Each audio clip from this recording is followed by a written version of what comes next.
Welcome back to our series of video interviews at Fruit Logistica 2019, where we're here on the AHDB stand, and I'm delighted to say I'm joined by Sarah Calcutt, Morning. Operations Director at English Apples and Pears. Sarah, this is your 14th Fruit Logistica, you just told me. Yes.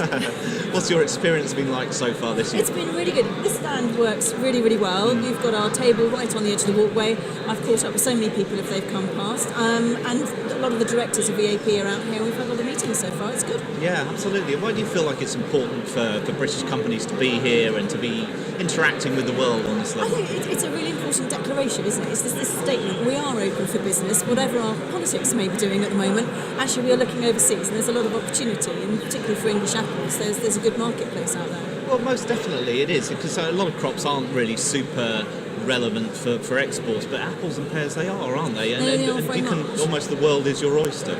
Well, we're hoping. The branding, we're having a look at new Union Jack style branding, but there is British apple opportunity. So a lot of the companies are already sort of dipping their toes in. We know there's several containers a week leaving the UK, outside of Europe, so more opportunity to come.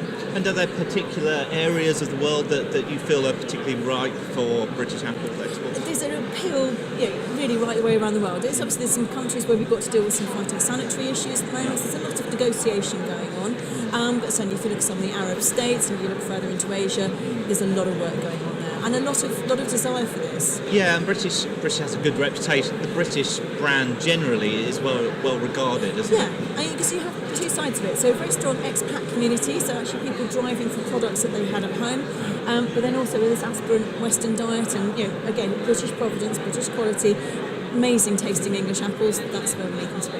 And how would you assess the current state of the English top fruit industry? Is there good investment going on? Is it a time of growth? There is amazing investment going on. I mean, almost dare I say, despite what we're going through at the moment. Here, talking to the propagators, talking to the machinery guys downstairs, there's a lot of investment, technology that's removing the need for so much labour, but then also looking at varieties which are giving you a better return, which have better consumer appeal.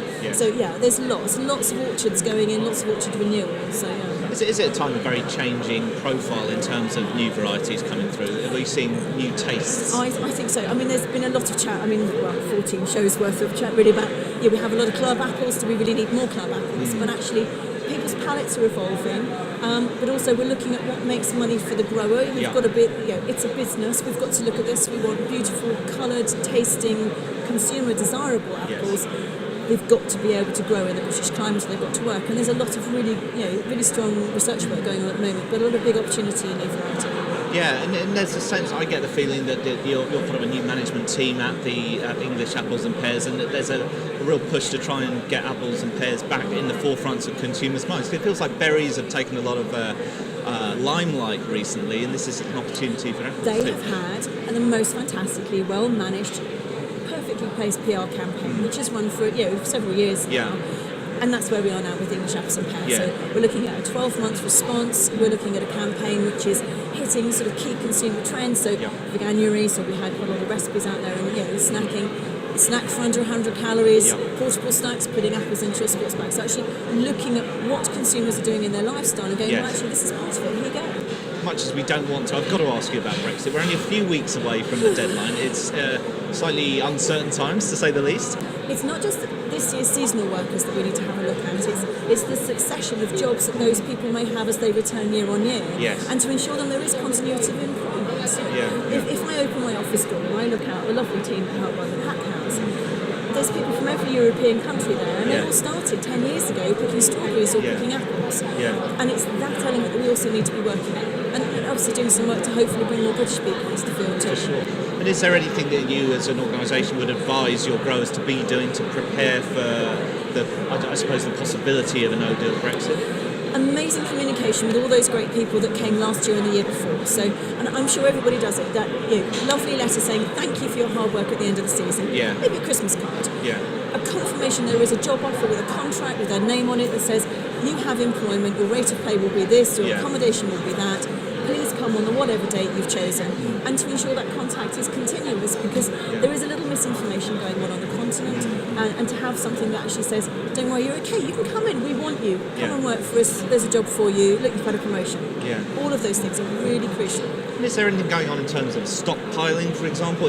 Fresh produce is very difficult to stockpile, but I suppose apples, you might be able to store it for a bit longer. Is there any of that going on as far as we certainly, everybody that's got stock known for you. So if you're looking at Gala this year, we're hoping to run Gala into June. There have obviously been requests from some of the retailers going, so how far will your season go, what the stock situation look like? And conversely, those stores that have been emptied, several growers have had approaches for other products to go be stored in there. So, Okay, and finally, you've had a chance to walk around a bit. Has anything caught your eye through the Jessica this year? It's been really good. Actually, I had a great conversation with a guy yesterday about laser PLU, which I think is wonderful. The whole war on plastic. You can get rid of a PLU label. They're absolutely crucial, that bit of information. But actually, to be able to put little Union Jack apple on there and the lookup code, absolutely amazing. Technology's come on quite a long way. The cost of the equipment's come down. So I think it was 90 euro cents per 1,000 pieces of fruit going through the machine. That's pretty good. Several conversations yesterday about different elements of graders, internal cameras, those sorts of things. So that again has moved on an enormous way. So in accuracy around looking at internal defects, so a better quality guarantee. That's all good. Wonderful. It's certainly an exciting time for technology and an exciting time for British companies, one hopes. Sarah Calcutt, thank you so much for your time.